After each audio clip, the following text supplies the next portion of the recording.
हमारे चैनल को सब्सक्राइब करें और बेल आइकन दबाएं।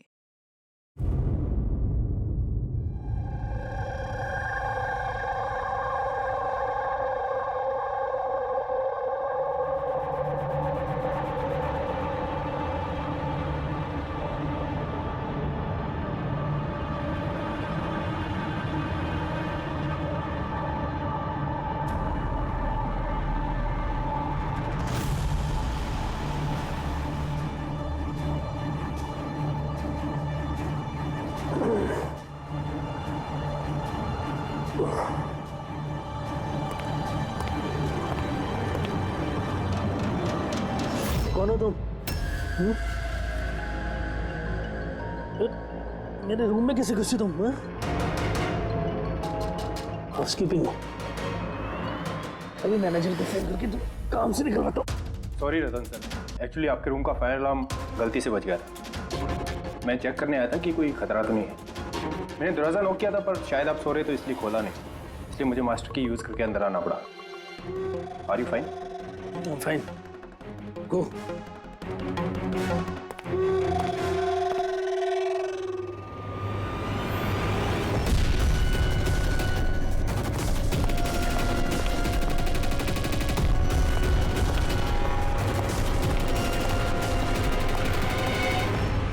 सोने के बाद भी सर दर्द क्यों रहा है?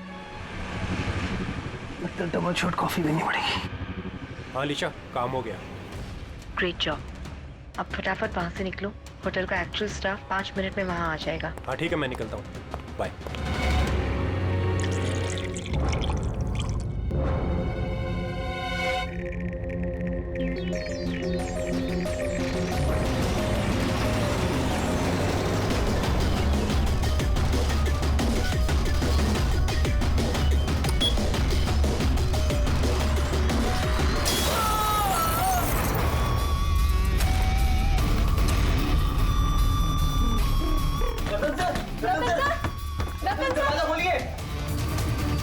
एक काम कर, मास्टर की से दरवाजा खोलते हैं।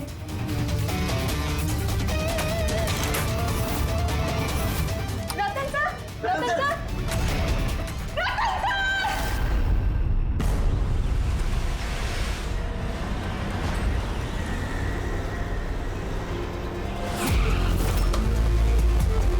जिनका खून हुआ है उनका नाम क्या है? सर रतन जी, वो हमारे रेगुलर कस्टमर थे और वो बहुत ही बड़े फिजिसिस्ट भी थे सर। फिजिसिस्ट? जी सर। मतलब फिजिक्स में एक्सपर्ट है ये? जी सर। कितने बजे हुआ ये सब? सर यही तकरीबन सुबह 6:30 बजे। हटिए, चलिए हटिए, प्लीज हटिए।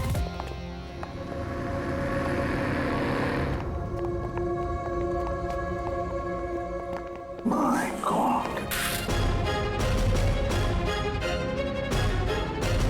माय गॉड, इसके छाती में तो इतने सारे डांट्स घुसे हैं। अगर इसकी मौत ये माइक्रोवेव ओवन ब्लास्ट होने की वजह से हुई है तो ये 1 2 3 4 6 डार्ट इसके शरीर में क्या कर रहे हैं? माइक्रोवेव ब्लास्ट नहीं हुआ है सर, यहाँ तो गन रखी हुई है। डार्ट्स पहले से ही गन में फिक्स थी। ऐसा लगता है इस रतन को मारने की अच्छी खासी प्लानिंग की गई है। क्यों मैनेजर साहब, पता भी है आपको क्या हो रहा है आपके होटल में? आपके होटल के गेस्ट को किसी ने मारने की प्लानिंग की, माइक्रोवेव में ये डार्ट लगाकर। सर मैं खुद सरप्राइज हूँ कि ये सब क्या हो रहा है। यहाँ तुम्हारे होटल के रूम में एक मर्डर हुआ है। इसकी जवाबदारी आपके होटल की है और आपकी। पर सर आप बताइए, हम अपने कस्टमर को क्यों मारेंगे? जोया, जोया तुम बताओ ना सर को। सर के चेक इन करने के पहले तुमने कमरा ठीक से देखा था ना? जी सर। सर पूछिए ना सर, कल रात 11 बजे सर चेक इन किए थे होटल में। 10:30 बजे मैंने खुद चेक की थी कि सामान सब कुछ ठीक है कि नहीं, और माइक्रोवेव में उस वक्त कुछ डार्ट्स वगैरह नहीं थे।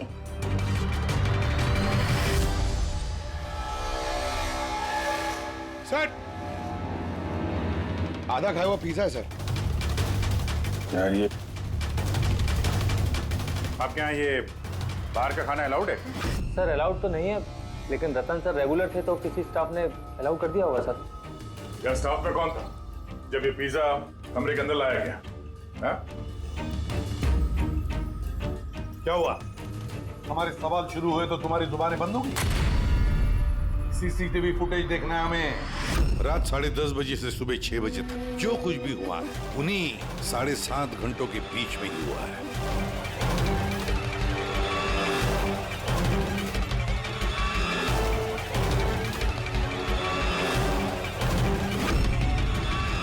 जोया 10:30 बजे रतन जी के कमरे में गई और 11:15 बजे बाहर आई 15 मिनट में।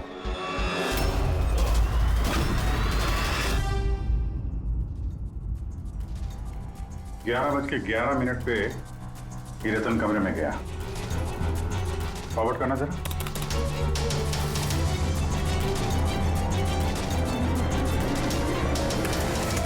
साढ़े 11 बजे हैं और ये रहा रतन का पहला विजिटर।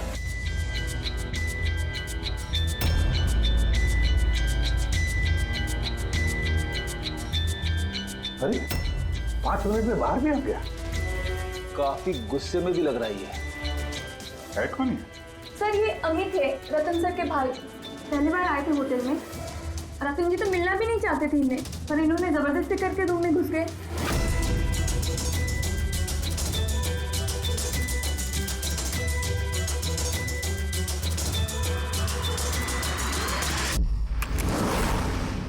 अच्छा, वो पिज्जा कमरे के अंदर ऐसे गया सर। फॉरवर्ड करना जरा, फॉरवर्ड करना।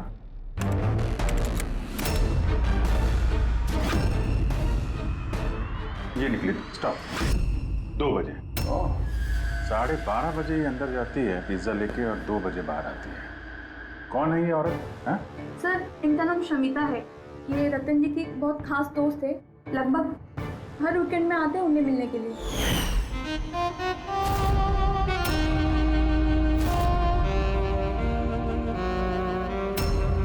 शमिता खास दोस्त रात के 12:30 बजे आती है पिज्जा लेकर। रतन को आखिरी कॉल किसी शमिता नाम की लड़की ने किया था और उससे पहले किसी अमित ने। सर। हाँ पंकज, एक सेकंड, ये पासपोर्ट देखिए सर। इस पे ये कैम्बी का वीजा लगा है। तो सर ये बॉम्बे से कैम्बी जाने का टिकट। फोटो तो उसी की है, पर नाम रतन नहीं है, दिग्विजय कुमार।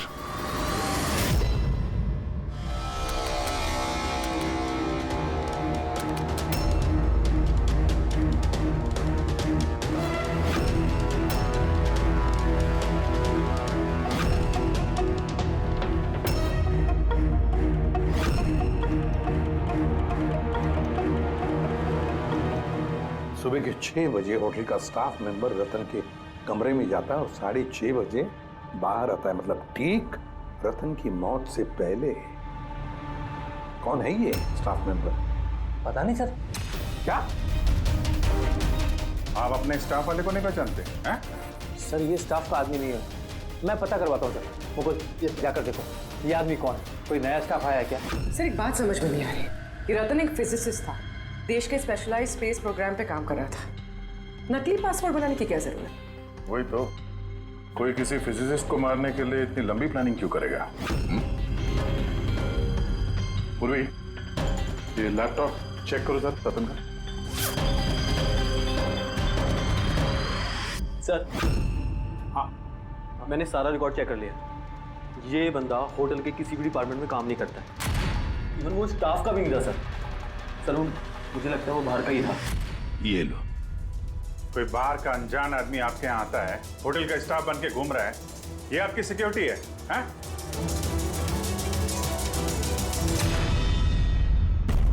हाँ पूर्वी, कुछ मिला? हाँ सर, लैपटॉप हैक किया तो कुछ सीक्रेट फाइल्स मिली है। ये कुछ खुफिया इंफॉर्मेशन है, देश की सुरक्षा से कनेक्टेड। माय गॉड, ये क्या हुआ? सर ये खुफिया इंफॉर्मेशन रतन किसी को बेचना चाह रहा था। ये देखिए, इस डील से रिलेटेड मेल्स भेजे उसने किसी को। ये देखिए, ये सारे हैं। एग्जैक्टली ये खुफिया इंफॉर्मेशन क्या है जो रतन बेचने वाला था? सर हमारे देश के बॉर्डर पे कितने जवान तैनात हैं, आर्मी के पास कौन कौन से हथियार हैं, फौज की टुकड़ियां किन किन एरियाज में और कहां पर नहीं, सारी जानकारी है इसमें। अगर ये इंफॉर्मेशन किसी गलत आदमी के हाथ लग गया तो देश की सुरक्षा को खतरा हो सकता है। सर ये मिलिट्री की कॉन्फिडेंशियल फाइल्स उसे मिली कहां से? ऑब्वियसली पंकज, किसी आम आदमी के पास ये क्लासिफाइड फाइल्स नहीं हो सकते हैं। ये क्लासिफाइड फाइल्स और ये डुप्लीकेट पासपोर्ट इस बात की तरफ इशारा कर रही है कि ये रतन कोई फिजिसिस्ट नहीं था। ये किसी दुश्मन देश का जासूस था जो अपना काम करने के बाद इस नकली पासपोर्ट के जरिए देश छोड़ के भागने वाला था हमेशा के लिए। ये तो एप्रन वगैरह निकाल के बाहर निकल गया सर। फोन पर भी बात कर रहा है। फोन पर भाई पार्टनर हो बात रेडी। होटल के बाहर के जितने भी सीसीटीवी कैमराज हैं सबकी फुटेज चेक करो। सर जब तक इस अनजान स्टाफर का पता चलता है कि शमिता और रतन का भाई अमित, इनसे पूछताछ करते हैं। सर ये रतन शायद फिजिसिस्ट नहीं था, दुश्मन देश का जासूस था सर। जासूस?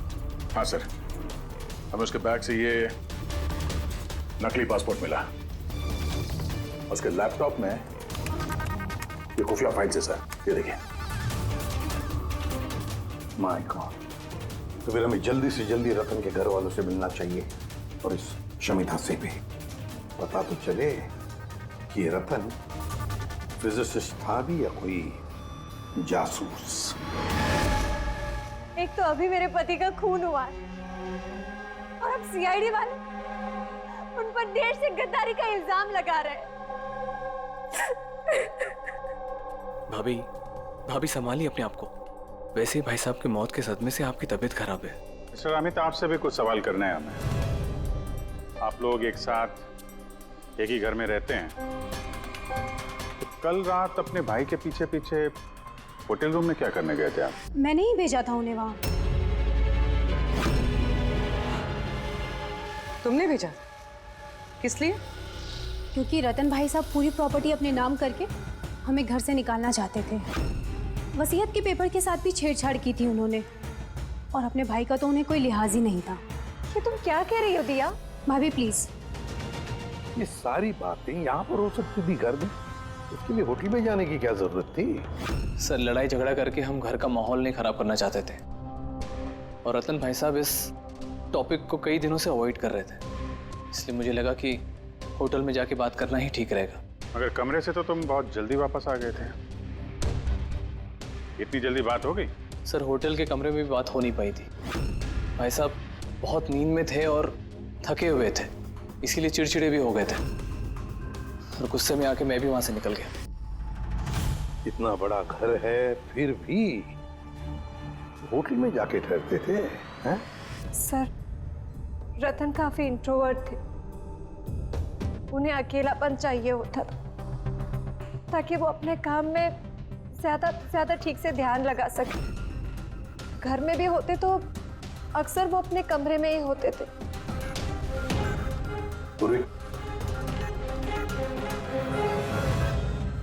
उन्हें जब कभी ज्यादा डिस्टरबेंस महसूस होता था तो वो अक्सर होटल में जाया करते थे।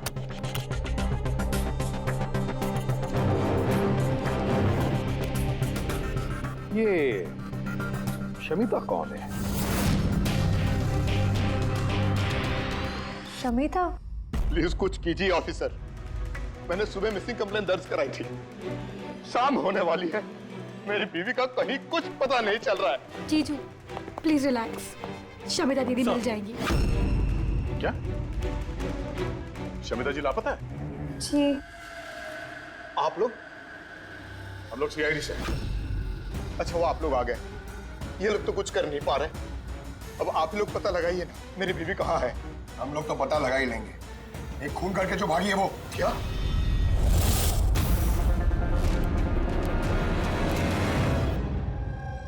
कहने के लिए तो रतन मेरे पति थे, लेकिन मैं उनके बारे में कुछ नहीं जानती थी। वो मुझसे कुछ भी शेयर नहीं करते थे। उनकी जिंदगी के हर पन्ने मेरे लिए राज से कम नहीं था। ये शमिता कौन है मैं कुछ नहीं जानती, मैंने ये नाम भी नहीं सुना। यहाँ तक कि वो क्या करते हैं, क्या काम करते हैं, मुझे कुछ नहीं पता। ये उस होटल कॉरिडोर की फुटेज। कल घर से कहाँ जाने के लिए निकली थी शमिता? अब घर से तो ऑफिस के लिए ही निकली थी, मगर ऑफिस से निकलने के बाद कहाँ गई कुछ पता नहीं चल रहा है। अच्छा, कल डिनर में क्या खाया था रतन ने? प्लेन चीज पिज्जा।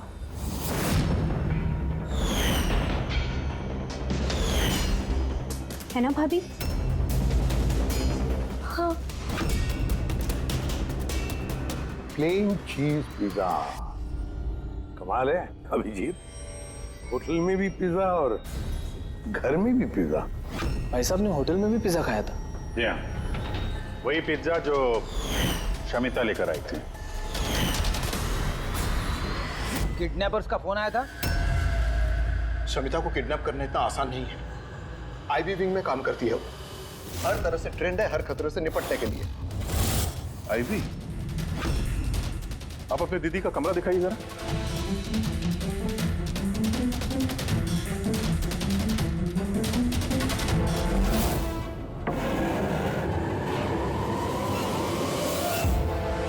सर, ये है दीदी का कमरा।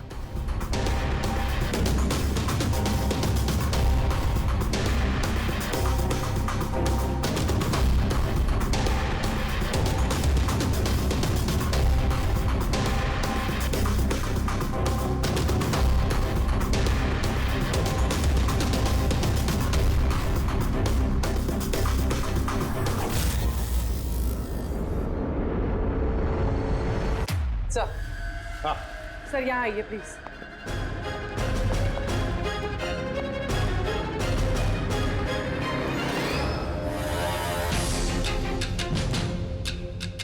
ये लो, कमरे के अंदर कमरा। सर इधर आइए। ये कंप्यूटर हैक हुआ है सर। एक काम करो, पूरे घर की तलाशी लो। गाड़ियां, विग्स, ओहो, प्रोस्थेटिक्स। अभिजीत, देखा है सर?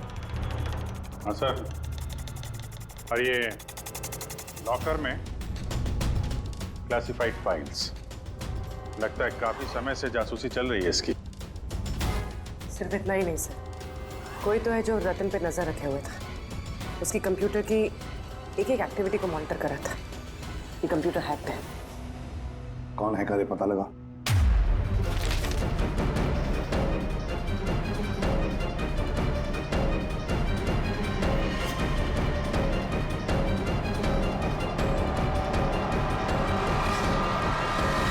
अब क्या कहना है आप लोगों को इसके बारे में? एक ही छत के नीचे रहते थे आप लोग रतन के साथ, और इस बारे में आप लोगों को भनक भी नहीं है? सर, भनक कैसी लगती सर? रतन भाई साहब तो अपने कमरे में किसी को घुसने भी नहीं देते थे। और यहाँ तक कि सर काम वाली को भी नहीं, सफाई वगैरह भी वो खुद ही किया करते थे। फिर जस्मीन जी, आपका क्या कहना है? हैं? ये तो बेडरूम के अंदर का ही तो कमरा है। सर, मैंने आपसे कहा ना, मुझे कुछ नहीं पता। अरे ये कब और कैसे? तो शमिता घर पे नहीं है सर, लापता है वो। आईबी ब्यूरो में काम करती है सर। हमने उसका लैपटॉप चेक किया। पूर्वी को रतन के लैपटॉप पे जो खुफिया इंफॉर्मेशन मिली थी सर, वो सारी इंफॉर्मेशन यहाँ शमिता के लैपटॉप में भी है।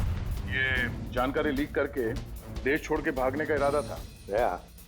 ये शमिता आईबी में नौकरी करती थी, इसका मतलब है वो देश की सारी खुफिया जानकारी उसके पास थी, जो वो रतन को देती थी, और रतन ये दुश्मन देशों को दे देता था। दोनों पैसे कमा रहे थे इसके ऊपर। हाँ सर, मगर इस बार उसने डबल क्रॉस कर दिया रतन को। उसने उसे जान से मार दिया और मार के यहाँ से भाग गई। या सारे के सारे सबूत इकट्ठा करो और ब्यूरो में लेकर आओ।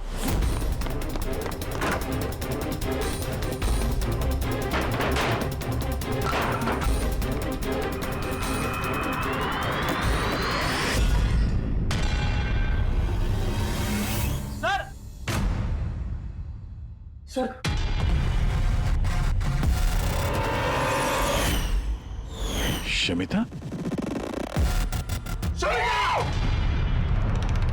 आद्या, सर, ये विक्रम और अंजलि, इनके जो एलिबाइज हैं वो हमने चेक किए। जब खून हुआ उस रात ये विक्रम ग्रैंड रोड में एक ट्रैफिक जाम में फंसा हुआ था और रात के करीब 2 बजे घर पहुंचा वो। और ये अंजलि? सर, अंजलि भी रात के 12 बजे तक काम कर रही थी और करीब 1:30 बजे के आसपास वो घर पहुंची। सब देखकर ऐसे लगता है कि ये कोई मामूली मर्डर केस नहीं है, देश की सुरक्षा से जुड़ा हुआ है। सर ये देखिए सर, ठीक ब्लास्ट से पहले सुबह 6:30 बजे के आसपास इस लाल गाड़ी में एक औरत होटल से बाहर गई। सर, हाँ, वो जो नकली होटल स्टाफ वाला था ना सर, वो भी उसी वक्त निकला था, लेकिन दूसरे गेट से। ये देखिए। पूर्वी, गाड़ी कितने बजे आई थी होटल में? सुबह 6 बजे। निकल गई 6:30 बजे, आधे घंटे बाद। लड़की के चेहरे पे जूम करो जरा, देखें तो सही। हमारे डेटाबेस में कुछ नाम और चेहरे हैं जिनसे देश की सिक्योरिटी को खतरा है। ये गद्दारों और जासूसों वाली लिस्ट। इनके चेहरे स्कैन करो और उन सब से मैच करके देखो। और पंकज, आगे उसे पता करो कि ये गाड़ी किसके नाम पर रजिस्टर्ड है। सर, बड़ा ही कंफ्यूजिंग केस है सर, कुछ समझ भी नहीं आ रहा है आखिर ये माजरा है क्या। फ्रेडी, एक बात तो पक्की है कि ये केस देश की सुरक्षा से जुड़ा हुआ है, इसलिए जिसने भी इस शमिता और रतन को मारा है ना, वो कोई मामूली क्रिमिनल नहीं, मामूली खूनी नहीं है। ये चक्कर कुछ और ही है। ओहो, अरे क्या हुआ, कुछ मिला? हाँ सर, मिला। ये आदमी और औरत उस लिस्ट में नहीं है देश के गद्दारों वाली, बल्कि उन लोगों की लिस्ट में है जो देश से गद्दारी करने वालों को पकड़ के खत्म करते हैं सर। ये दोनों आईबी ऑफिसर्स हैं, अलीशा और ईशान। ऐसे भी प्रद्युम्न, मैं आपकी बहुत इज्जत करता हूं, इसलिए मैं कुछ नहीं कह रहा। अगर यही इल्जाम किसी और ने लगाया होता तो वो ऑफिसर अब तक बहुत पछता रहा होता। शेखर जी, आप आईबी के हेड हैं, इसलिए वो ना आपका ये धमकी भरा रवैया मैं भी बर्दाश्त नहीं करता। एसीपी साहब, मैं धमकी नहीं दे रहा हूं, आपके इल्जाम का जवाब दे रहा हूं। आपने बड़ी आसानी से हम पर रतन और शमिता के खून का इल्जाम लगाया है। क्या आपको लगता है कि वो देश के गद्दार थे और इसलिए हमने उनको मार डाला? मैं इल्जाम नहीं लगा रहा, मैं साफ साफ पूछ रहा हूं कि क्या जो कुछ भी हुआ वैसा ही हुआ? देखिए सर, हम लोगों को पता है कि आप लोग जानते थे कि ये दोनों देश के सुरक्षा से संबंधित कुछ खास जानकारी दुश्मनों को बेचने वाले थे। और हमें यह भी पता है शेखर जी कि जिस वक्त रतन का खून होने वाला था, उस वक्त ईशान और आलिशा वहां उस होटल में मौजूद थे। रतन का खून होने से कुछ मिनटों पहले ही ईशान रतन के कमरे में गया था। शमिता रतन के कमरे में पिज्जा लेकर गई थी, एक ऐसा पिज्जा शायद जिसमें बेहोशी की दवाई थी। हा? तो आप लोगों ने शायद उससे कुछ ऐसा कहा होगा कि हमारे लिए काम कर दो और रतन को मार दो, तो आप लोग उसे छोड़ दोगे। क्यों? मगर वो अलग बात है कि उससे पहले शमिता मारी गई खुद अपने ही घर में। ये सच है कि हमें शमिता और रतन के गैर कानूनी कामों के बारे में पता चल गया था और इसीलिए सिर्फ और सिर्फ हम लोग उन पर नजर रख रहे थे। कुछ ऐसी कहानी सुनाइए शेखर जी जिस पर यकीन किया जाए। सर प्लीज, आप शेखर सर से इस तरह बात नहीं कर सकते। और तुम भी एसीपी साहब से इस तरह से बात नहीं कर सकते। Relax boys. अलीशा, तुम ही बताओ, तुम दोनों उस दिन होटल पे क्यों गए थे? सर, रतन के लैपटॉप से उन फाइल्स की कॉपी बनाने जो उसने दुश्मन देश को ईमेल कर दिया था, ताकि हमें ये पता चल सके कि हमारी कौन कौन सी खुफिया इंफॉर्मेशन उन तक पहुंच चुकी है। तो अब तसल्ली हो गई आपकी? हमारा मकसद सिर्फ नजर रखना था, मारना नहीं था। हाँ, लेकिन अगर जरूरत पड़े और हमारे पास ऑर्डर्स हो तो ऐसे देश के गद्दारों को मारने के लिए हमें आपके परमिशन की जरूरत नहीं है। सर फिलहाल तो टेंशन वाली बात यह है कि जिस किसी ने उन दोनों को मारा है तो उसके हाथ देश की खुफिया जानकारी लग गई होगी। वो ये जानकारी जिसे मर्जी दे सकता है, दुश्मनों को, आतंकवादियों को या किसी और को भी। पर हाँ, अगर हमें वो इंसान मिल गया जिसने उन दोनों को मारा है और जिसके पास देश की खुफिया जानकारी है, तो हम उसे मारने में भी हिचकिचाएंगे नहीं। और हमें पूरा यकीन है कि आईबी के पहुंचने से पहले सीआईडी उस तक पहुंच जाएगी। ऐसे भी प्रद्युम्न, अपने ऑफिसर को समझाइए कि ये वक्त एक दूसरे को चुनौती देने का नहीं है, बल्कि मिलकर साथ काम करने का है। शेखर जी, देश की चिंता जितनी आप लोगों को है ना, उतनी ही चिंता हम सीआईडी वालों को भी है। लेकिन एक बात अच्छी तरह से याद रखना, जब तक ये मर्डर सुलझा नहीं जाता तब तक आप उस गद्दार तक पहुंच नहीं सकते। शमिता ने वो खास जानकारी लीक करके रतन को दी और रतन वो इंफॉर्मेशन किसी को बेचने वाला था। मगर इससे पहले कि रतन अपनी गद्दारी का काम पूरा कर ले, किसी ने शमिता को रतन के खून के प्लान में हिस्सा बना लिया।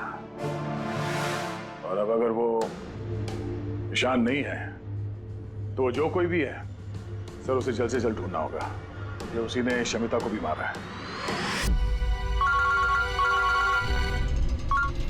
हाँ, बोलता हूं क्या क्या सारुण के, अब क्या नया चक्कर है तेरा? क्यों? जब हम लोगों ने अपनी आंखों से उस सीसीटीवी फुटेज में देखा है कि रात के 12:30 बजे शमिता वहां होटल के कॉरिडोर में थी, तो तू कह रहा है कि वो शमिता नहीं थी। कौन हो सकता है? रतन की मौत कैसे हुई? रतन की मौत हुई जहर की वजह से।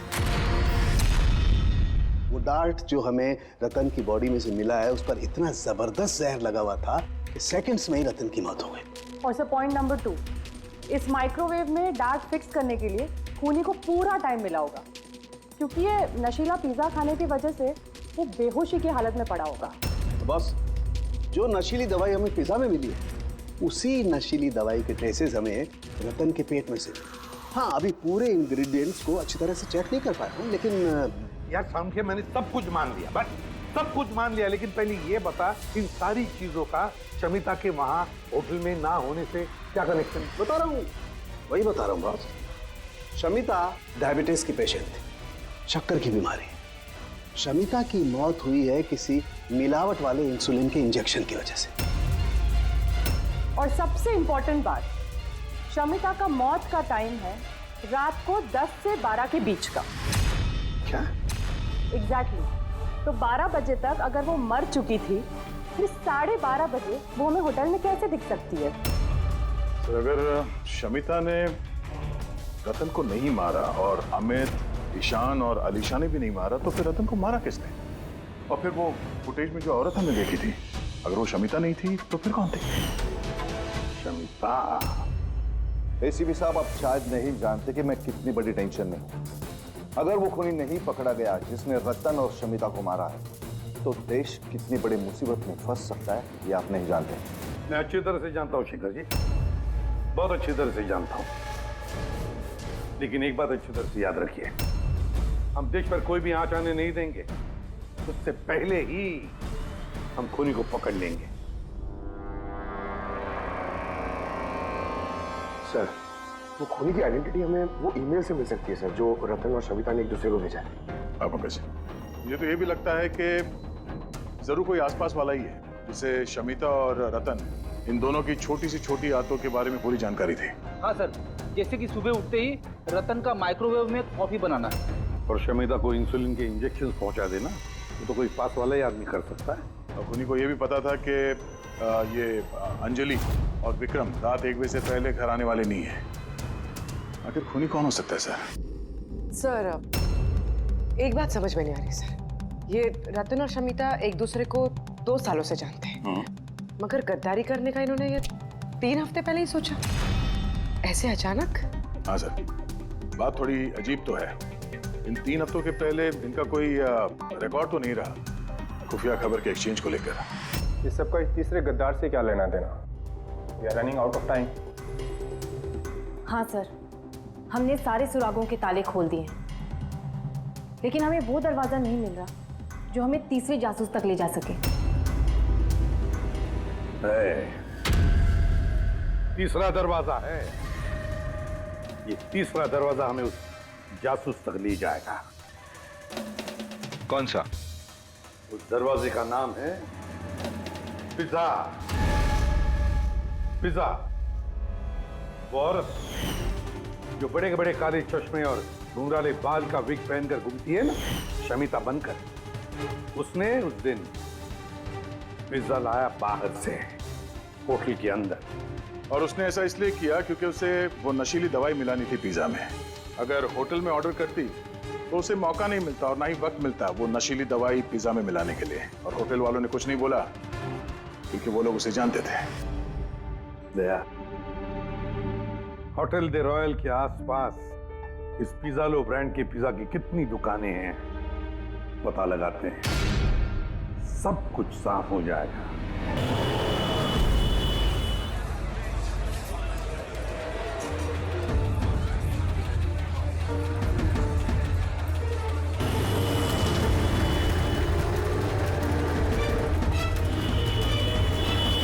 हाँ सर, कल रात 12:15 बजे कोई तो आया था पिज्जा लेने, लेकिन वो कोई लड़की नहीं बल्कि एक लड़का था। इन दोनों में से कोई था? हाँ सर, यही था वो।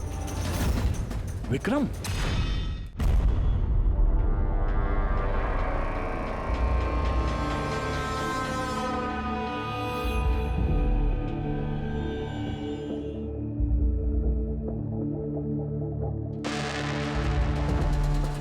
चक्कर क्या है? अरिका, एक मिनट आओ।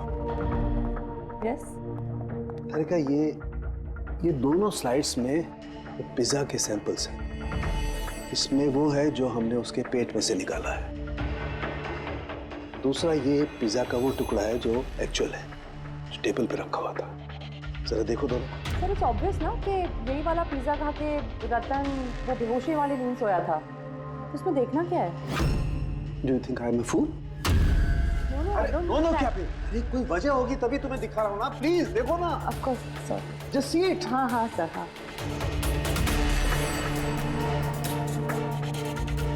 Wait a minute.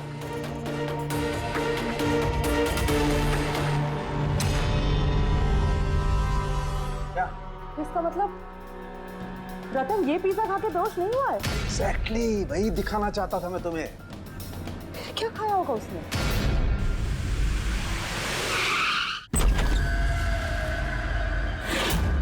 Vikram? Vikram, उसे क्या हो गया? जल्दी एम्बुलेंस को फोन करो। ये किस चीज की तरफ इशारा कर रहा है? फोन पे? हाँ, क्या है इस फोन पे? 5 मिनट में एम्बुलेंस आ रही है। Good good good.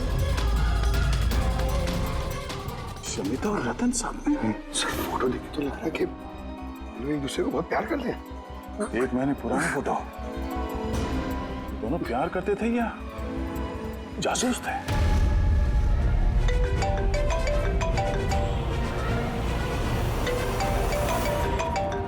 हाँ डॉक्टर साहब। अरे यार, इस केस में तो नया ही पेज फंस गया। अब क्या हुआ?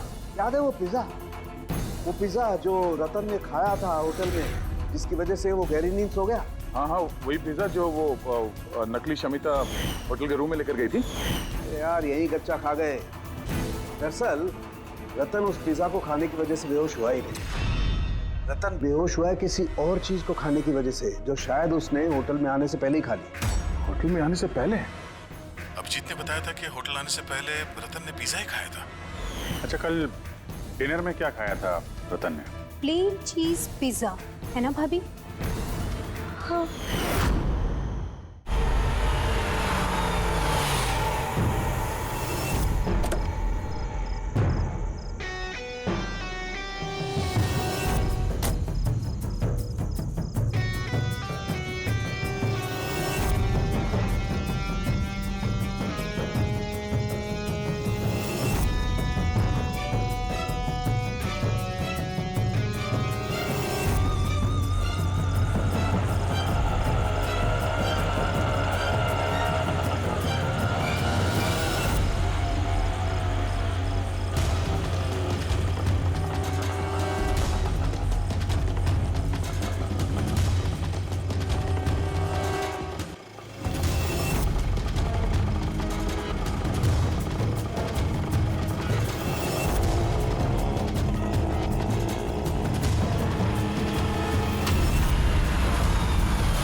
जैस्मिन, तुम यहाँ क्या कर रही हो? इन लोगों ने मुझे कुछ इन्फॉर्मेशन लाने के लिए कहा। मुझे कुछ पता ही नहीं उस इन्फॉर्मेशन के बारे में। इन्होंने कहा कि अगर मैं नहीं आई तो ये लोग मुझे जान से मार देगी, इसलिए मैं यहाँ आई हूँ। वो कौन तुम लोग? हम तीनों को यहाँ धोखे से बुलाने का मतलब? देश के साथ धोखा ना हो, इसलिए हमें कभी कभी मुजरिमों के साथ धोखा करना पड़ता है। आई बी विंक। आप लोग वही है ना जिन्होंने रतन भैया को मारा था?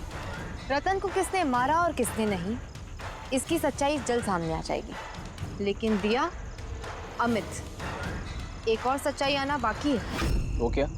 वो ये कि तुम दोनों को ये पता होना चाहिए कि तुम एक देश के गद्दार के साथ रह रहे हो, है ना जैस्मिन?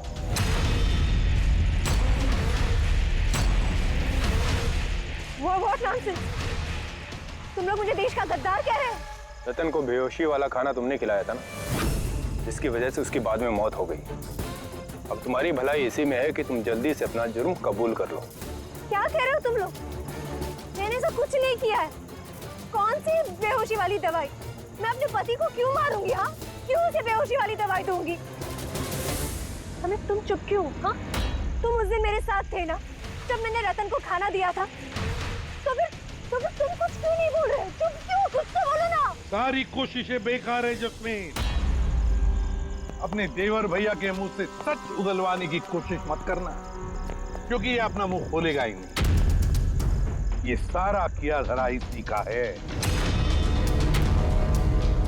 विक्रम को जानते हो? कौन विक्रम?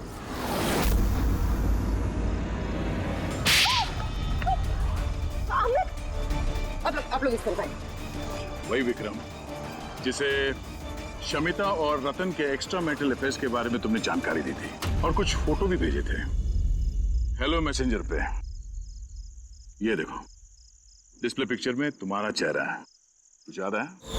ये क्या? शमिता और रतन के फोटोग्राफ्स विक्रम को हेलो मैसेंजर ऐप से जैस्मिन ने किसी और ने भेजा। अमित, देश को नुकसान पहुंचाने का मेरा कोई इरादा नहीं था सर। और ये सारा गद्दार जासूस वाला जो एंगल है, ये सब कुछ मेरा गेम प्लान था, ताकि मैं कानून को गुमराह कर सकूं। पूरी बात डिटेल में बताओ। ये गद्दारी वाला नाटक क्या है? सर ये सब एक गेम प्लान था, ताकि रतन की मौत का इल्जाम मुझ पर ना आए और शमिता का मौत का इल्जाम विक्रम पर ना जाए। इसीलिए मैंने ये सब गद्दार जासूस का ताना बाना बुना था। तो रतन को मारना क्यों चाहते थे तुम? हाँ? क्योंकि वो मुझे और दिया को घर से बाहर निकाल देना चाहता था, और अगर वो ऐसा कर देता तो मैं कुछ नहीं कर पाता। लेकिन मेरी किस्मत अच्छी थी कि उसी वक्त मुझे रतन और शमिता के लव अफेयर के बारे में पता चल गया, और तभी मैंने ये सारा प्लान रचा। मैंने शमिता के हस्बैंड विक्रम को उसकी बेवफा बीवी का सबूत दिया। गुस्सा तो इतना आ रहा है मुझे कि मन कर रहा है उसे डिवोर्स दे दूं, मगर क्या करूं? इसमें मेरा ही नुकसान है। अगर उसने मुझे छोड़ दिया ना, तो मैं खुद ही सड़क पे आ जाऊंगा। तो डिवोर्स मत दो, कुछ उससे भी बड़ा सोचो। मार डाले उन्हें। फिर मैंने और विक्रम ने रतन और शमिता के कंप्यूटर पे उनके नाम से ईमेल अकाउंट्स बनाए। रतन वाले ईमेल्स मैं भेजता था और शमिता वाले विक्रम। उस रात होटल में विक्रम ही नकली शमिता बनकर गया था। जब वो कमरे में पहुंचा तो उसने देखा कि रतन गहरी नींद में है। बस फिर उसने माइक्रोवेव में डार्ट्स फिट किए, थोड़ा सा पिज्जा खाया, नशीली दवाई मिलाई और फिर कमरे में से चला गया। और शमिता को वो जहरीला इंसुलिन का इंजेक्शन तुमने ही दिया था ना? हाँ, होटल जाने से पहले मैं शमिता के घर गया था। जी कहिए, आप कौन? तुम्हें आजाद करने आया हूँ। मतलब? दो लोगों से प्यार करना अच्छी बात तो नहीं है ना शमिता जी? होटल के कमरे में रतन से मिलने क्यों गए थे तुम, जब ये सारा प्लान पहले से ही करके रखा हुआ था? भले ही वो मुझे घर से बाहर निकाल देना चाहता था, लेकिन था तो वो मेरा ही भाई। एक आखिरी मुलाकात तो बनती थी। और ये सब मेरे प्लान में भी मेरी मदद करती। मैंने विक्रम को पहले से इन्फॉर्म कर दिया कि रतन नींद में है और कुछ ही देर में सो जाएगा।